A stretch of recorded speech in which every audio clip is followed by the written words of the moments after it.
Welcome to the video lecture on course code U18Pcit601 Grid and Cloud Computing. And I'm Dr.B. Dhanalakshmi, Professor, Department of Information Technology, School of Computing, Bharat Institute of Higher Education and Research, Chennai. And today we are going to see about the topic Hadoop. First, we will see what is open source grid middleware packages. So the Open Grid Forum and the Object Management are the two main organizations behind the standards which are used in grid and cloud computing. So middleware is the software layer that connects software components. It lies between the operating system and the applications with which the user interacts. The grid middleware is specially designed by a layer between the hardware and the software, which enable the sharing of the heterogeneous resources and managing the virtual organizations created around the grid in the distributed environment. The popular grid middleware are BOINC, that is Berkeley Open Infrastructure for Network Computing, which is BOINC, and Unicore, which is the middleware developed by the German grid computing community. And next is Globus GT4, which is a middleware library jointly developed by Argonne National Lab, that is University of Chicago and USC Information Science Institute collaboratively, which is funded by the DARPA, NSF and NIH. Now we will see about the Globus Toolkit architecture, that is GT4.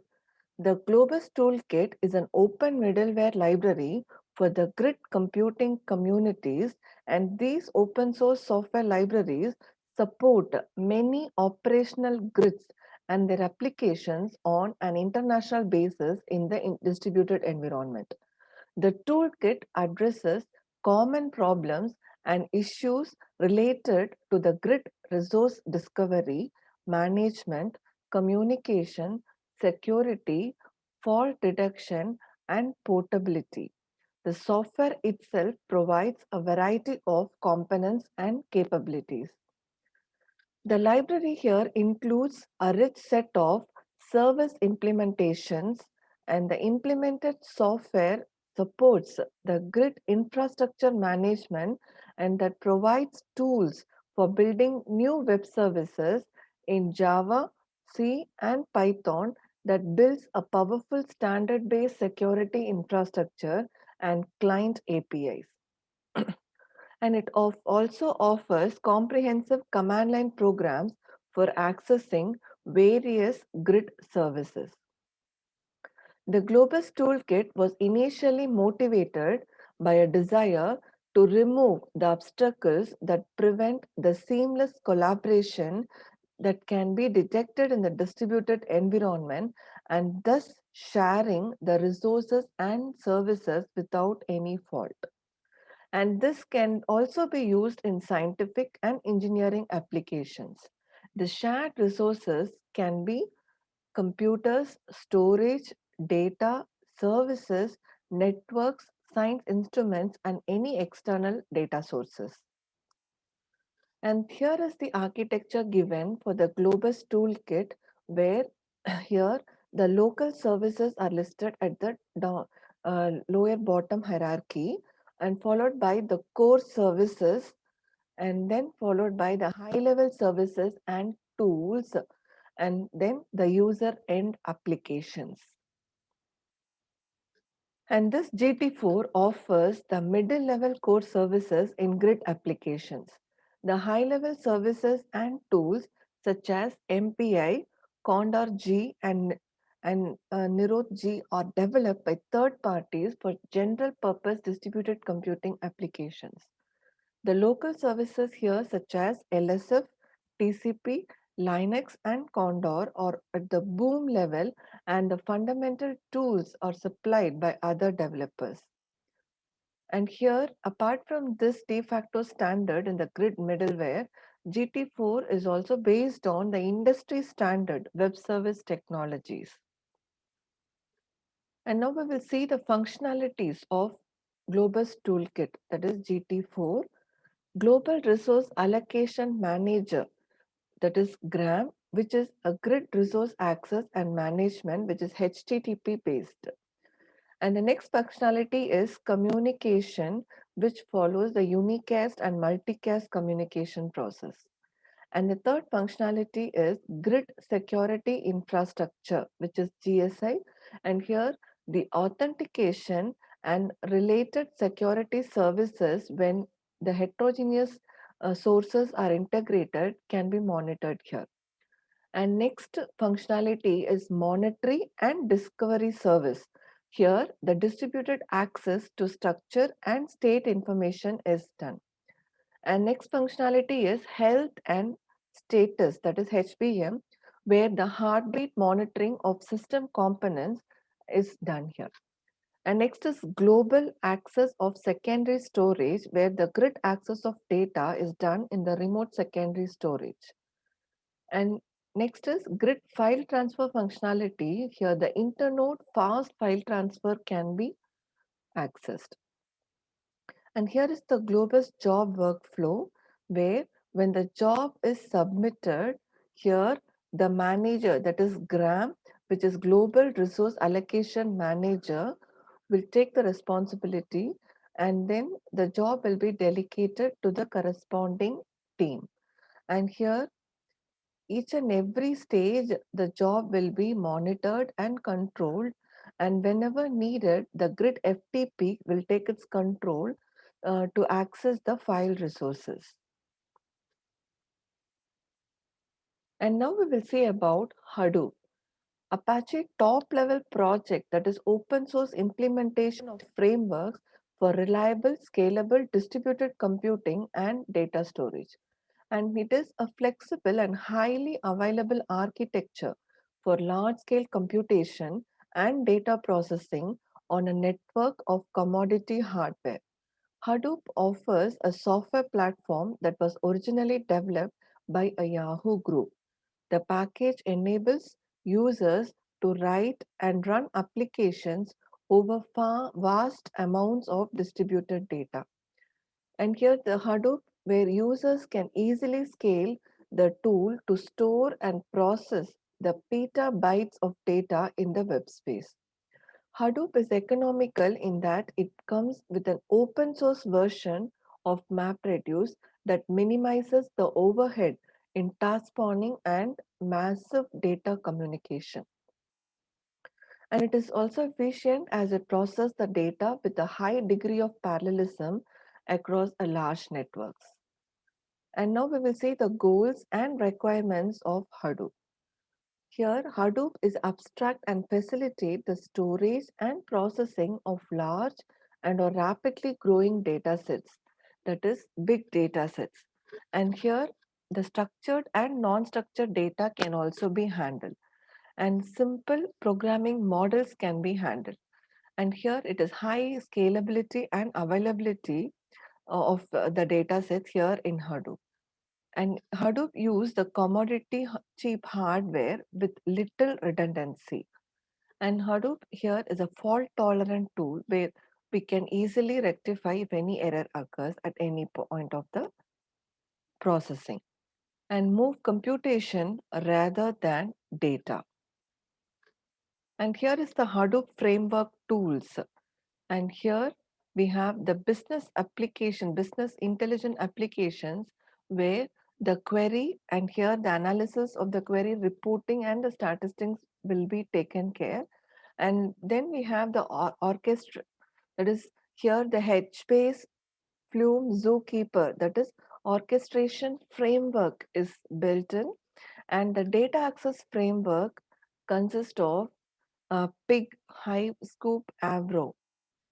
And here the network involves HDFS, that is data storage framework, distributed framework system, and the data processing framework MapReduce, where it lies on the JVM, which is responsible to run the code in any platform.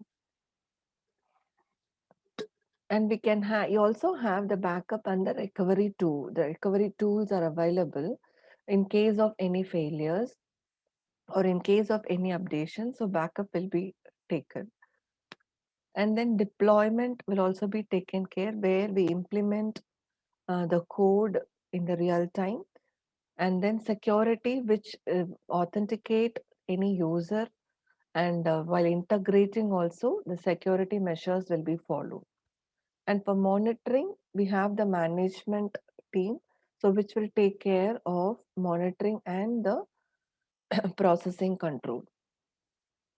And here is the Hadoop's architecture explanation where we have Hadoop being used and distributed with some centralization. The main nodes of cluster are where most of the computational power and storage of the system lies. The main nodes run task tracker, which is used to accept and reply to map reduce task, and also data node to store needed blocks closely as possible.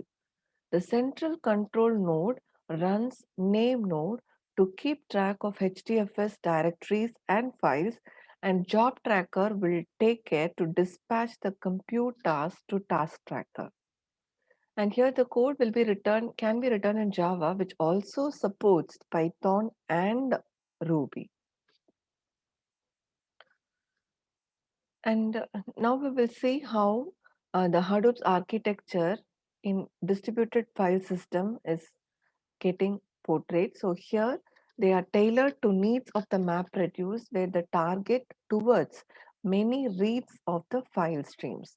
The writes are more costly when compared to reads, and high degree of data replication, that is 3 times the data application will be done by default. No need for the RAID technology on normal nodes, and large block size 64 MB block size will be used. And here we can see a number of reads that is done in the number of files, okay, individual files, where we have the job trackers, okay, task trackers are there, and here we can switch over from one system, that is one particular job, to another particular job. So each job is considered as in each rack. So we have here n number of racks where where the client is also considered as one rack where he interacts and try to access any file in the server.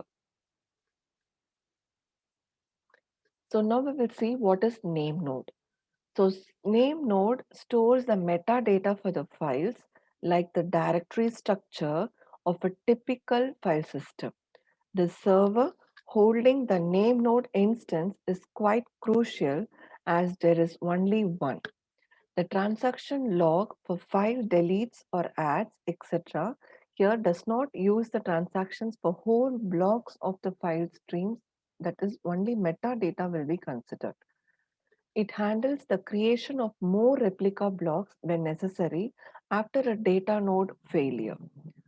And now we will see what is a data node. Here it stores the actual data in HDFS and it can run on any underlying file system. And here is the map phase and the reduce phase. So the map phase take the responsibility of mapping the particular task to the corresponding task manager, task tracker, and where the reduce phase will assign the task trackers and coordinate the task, different tasks and the jobs and progress towards the destination. So the client program once submits the job, that is task, the job tracker will assign the task tracker and coordinate the map and the reduce phases where they provide job ID and will be followed throughout the process.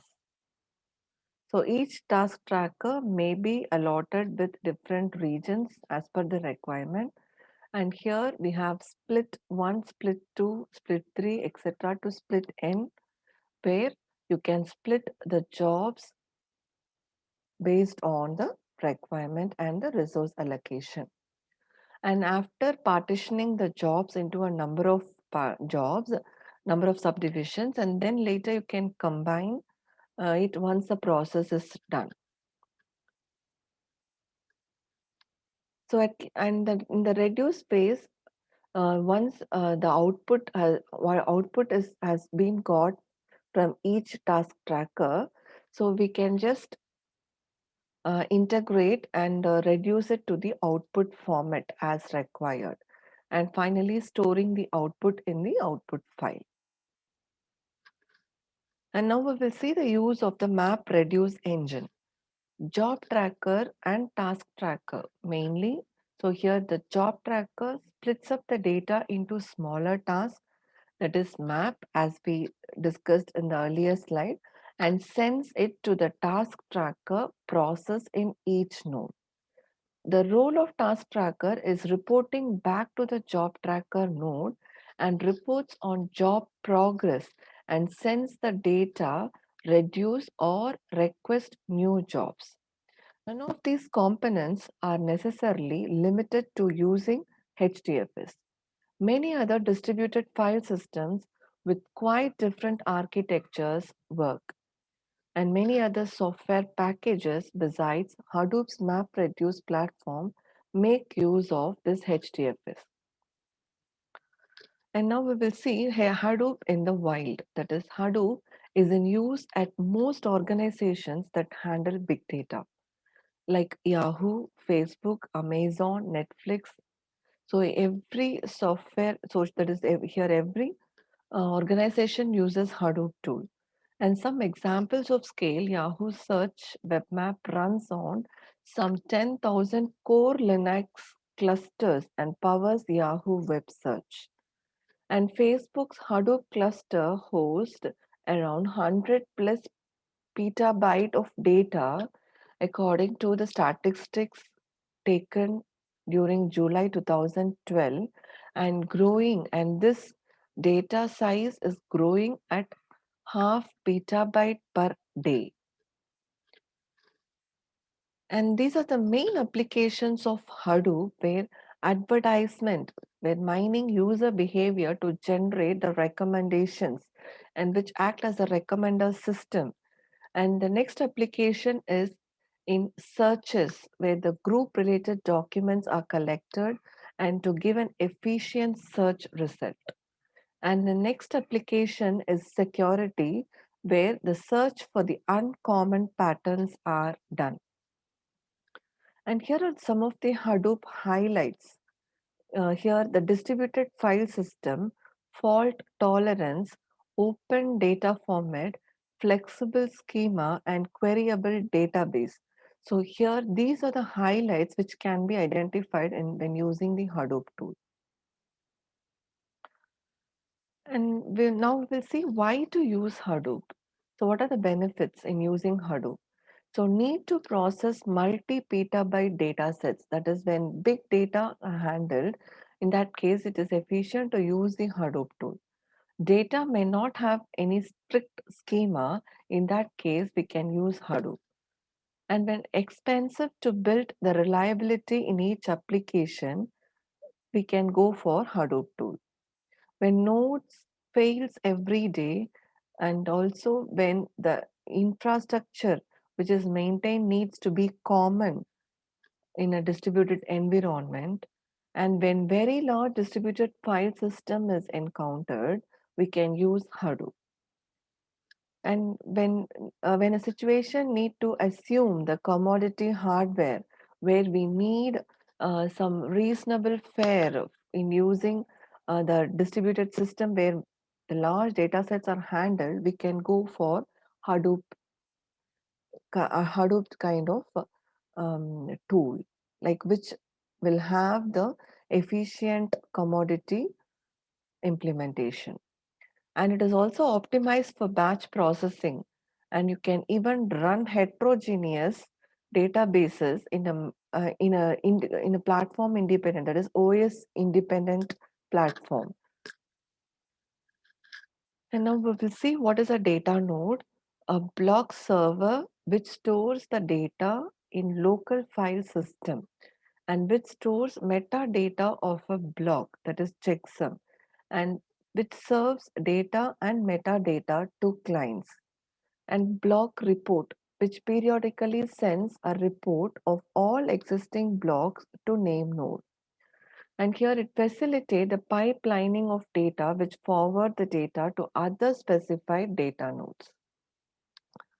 And now we'll see about block placement, where we can see the replication strategy, where one replica on local node and the second replica on the remote rack on the server side, and the third replica on same remote rack, and additional replicas are randomly placed. And here clients read from nearest replica. Now we'll see how the data correctness measure is maintained when using the Hadoop tool. So here it is used checksums to use checksums to validate the data, that is CRC32 cyclic redundancy check is maintained. And here the file once created, the client computes the checksum per 512 byte data and the data node stores the checksum. While file access, the client retrieves the data and checksum from the data node, and if the validation fails, the client tries other replicas. And now we will see about data pipelining. Here the client retrieves a list of data nodes on which to place replicas of a block, and where the client writes the block to the first data node, and here the first data node forwards the data to the next node in the pipeline. When all replicas are returned, the client moves on to write the next block in the file. And now we will see about the MapReduce usage, where we can see the log processing, where the heterogeneous data logs are getting processed, and when web search indexing are considered, when we search a uh, particular search criteria when we are giving, so it will search some n number of searches where it will just refer the structured, unstructured, and any type of data. It will just give an index, and based on some strategy, it will give the result here. And then ad hoc queries can be handled, where dynamically during the execution time, any query given can be handled in case of MapReduce. Now we will see about the MapReduce process. So where we have it in the package org.apache.hadoop.mapred.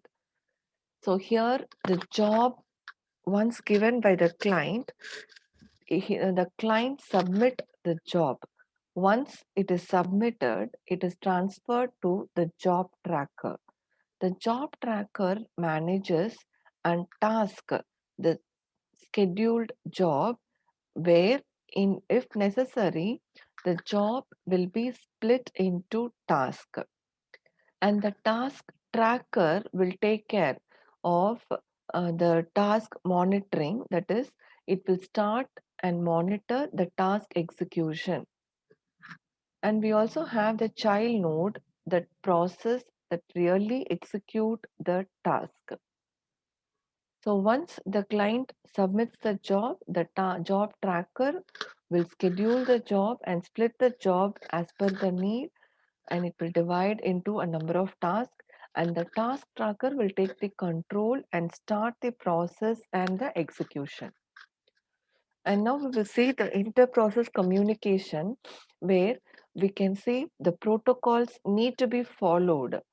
So once the job client submits the job, before the job tracker takes over the control, it should accept or it should satisfy the job submission protocol.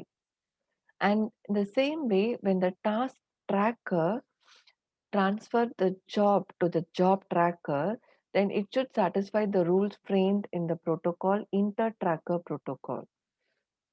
So, and the same way, task tracker, before delivering it to the child node, it should satisfy the task umbilical protocol. So here the job tracker implements both protocol and works as server in both IPC, that is inter-process communication done here. The task tracker has to implement the task umbilical protocol before the child gets the task information and reports the task status through it. And now we will see how the job is getting submitted with an example. So job client dot submit job 1. So it's submitting job 1. So checking input and output. Example, check if the output directory is already existing. Job dot get input format dot validate input of the job. So first we have to get the job and validate the input job and get the input format, and then fix the output format and the output format what is needed from the client side, and check the output specifications given for the current job, and then get the input splits, then sort the order if you divide the jobs into a number of tasks, and then write the output to the HDFS, that is distributed file system.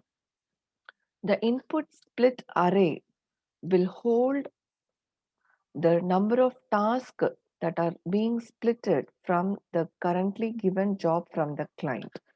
So each element in the input split array will follow the input format of the original job given. And once the job has been splitted, we can use get splits function to know what are all the splits that have been done for the current job and how the mapping is done. And then we can even write the splits files into an array, and which is considered as the output file. And now we will see how the job initialization on job tracker is done. The jar file and the configuration file will be uploaded to HDFS system directory, where we give the syntax job.write of out, that is output file. And the job status is stored in a file that called status, where the job submit client and where the submitted job status will be stored here. And this is an RPC invocation, that is remote process communication, process communication invocation, where the job submit client is a proxy created in the initialization. So the procedural call, that is RPC, remote procedural call invocation, will take care of the initialization done by the job submit client and will retrieve once the work is done at the remote side, and it will return the output. The job tracker will take care of tracing the jobs, that is number of tasks based on the job ID. And the job in progress will just store the whatever jobs that are all in progress, that is in execution based on the IDs. Now we can add the job into the job queue, where we can put each and every job along with the job ID and the job details using this put function.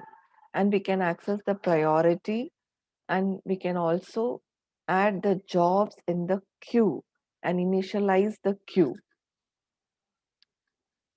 Now we will see the job initialization and scheduling on job tracker 2 continuation, where we can even sort by the priority, and we can resort the priority, and we can even notify all once once it returns from the once a new job is added, you can notify all the other jobs that a new job has been added, and you can even remove a job from the queue And even you can get the new task for the task tracker, and even you can compute the maximum task that can be running on the task tracker. So to compute the maximum task, you can use the functions get max map task. Okay, so using that we can see how many number of tasks are running currently. And now we will see the job tracker task scheduling and how we can count the number of tasks running behind.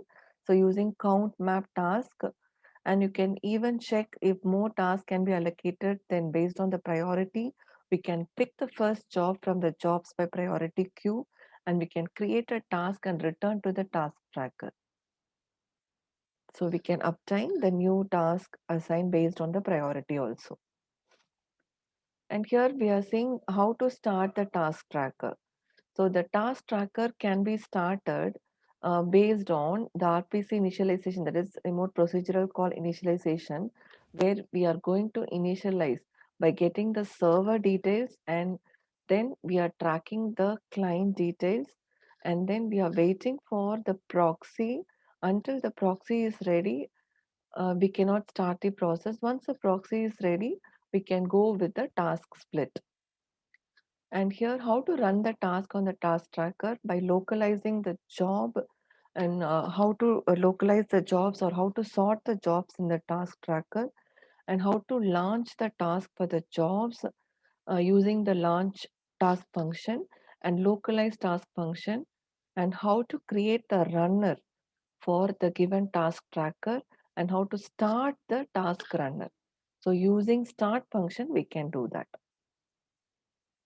And here we have task runner.run function, which configure the child process, that is JVM parameters, where we can start the child process once the run function is executed. And here is the child.main function, which creates the RPC proxy and execute RPC invocation. That is, we are creating umbilical protocol which we are initializing, where we get the proxy for the child node, and which we have to run using the run function. And when finishing the job one, we will be announcing that task.done. The corresponding child node has finished its job. So we can use umbilical.done, that is task ID should be promoted. And here the done function along with the task ID, along with the should promote status, it will be denoted that the job has been completed. We can also get the task ID, currently running task ID, and the task reports can also be received using get task report function.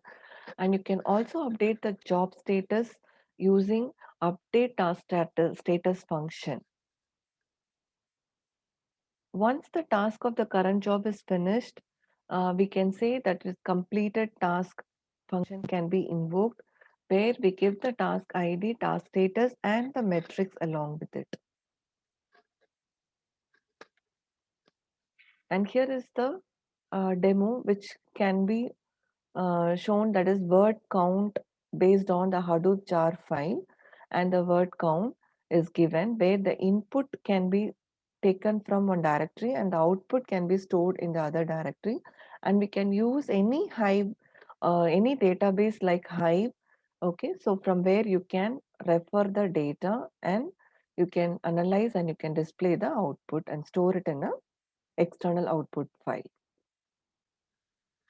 Thank you, students.